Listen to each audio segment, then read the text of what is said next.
There are concerns tonight that London's most expensive and most ambitious transport project could be delayed and could go over budget after work was held up by an electrical explosion.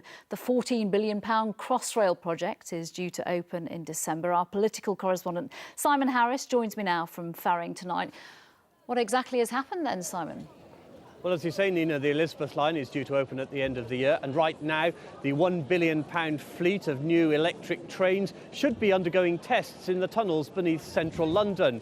But it's emerged at a Transport for London board meeting that there was an explosion at an electricity substation in Stratford in early November.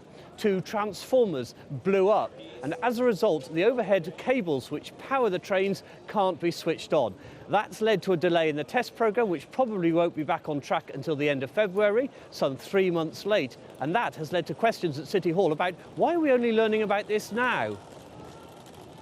This mayor promised to be the most transparent mayor ever, and this clearly shows that that's not the case. And actually some of these issues he tried to push into the private part of the public board meeting yesterday.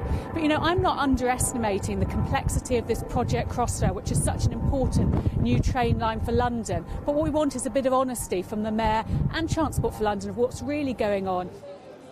Crossrail bosses say they're confident the line will open in December, but the chairman, Sir Terry Morgan, has admitted it's going to be very difficult and very tough. The delay in testing the trains means there's also a delay in installing the new signals. There's going to be some extra cost, but at this stage, no one's saying how much. Simon Harris, thank you.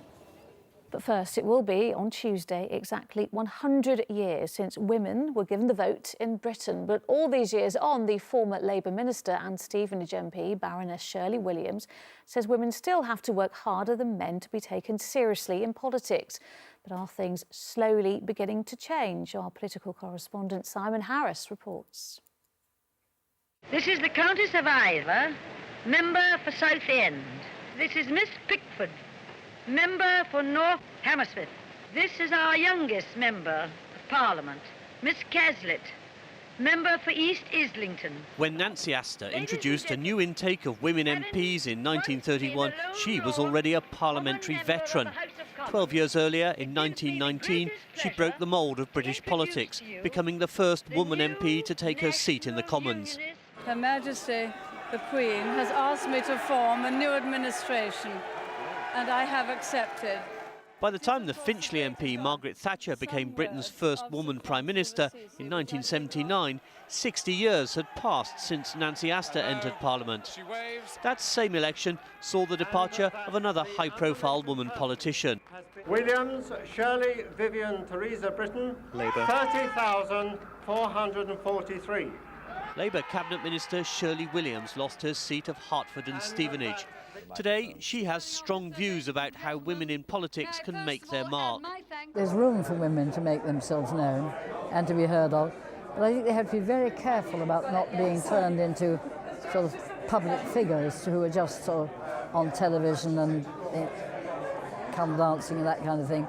They have to be taken seriously and to be serious, because otherwise they will not have the impact they should have. Someone else with firm views is former journalist Sophie Walker, now the leader of the Women's Equality Party, set up 3 years ago. I think it's very interesting that in the year since Donald Trump came to power, we've seen a resurgence of the women's movement come together to say enough, time is up on politics that doesn't reflect women's needs and invest in their lives.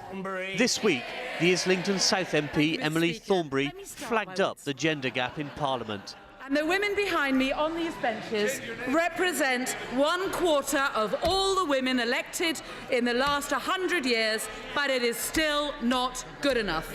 Parliament might boast a woman Prime Minister and more than 200 women MPs, but when the Commons chamber is full, men still dominate the green benches. And Simon is at the Late Debate studio in Westminster, where he'll be talking more about the role of women in politics tonight. Simon. Yes, as well as the 100th anniversary of women voters, we'll also be marking the 30th anniversary of the Lib Dems. I've been talking to their leader, Sir Vince Cable, and I asked him whether it wasn't time for his party to have a woman at the top, or is he planning to stay in charge until the next election in 2022? That's my intention. I think when Roger Federer won his 20th Grand Prix event a few weeks ago, he said age is just a number, and that's the way I treat it. Isn't it time to have a woman leader in the Lib Dems? I would like us to have a woman leader. I've got a really excellent woman deputy, Jo Swinson. We work as a team. We've now got a very good team of women in Parliament. I want to see gender equality, and having a woman leader is part of that. It will happen. But for the moment, you're the Roger Federer I am, yes. We'll also be talking more about the role of women in politics, how things have changed over the years, and what more needs to be done to make women voters and women politicians more equal. That's The Late Debate here on ITV at 10:45. All right, Simon, we'll be watching. Thank you.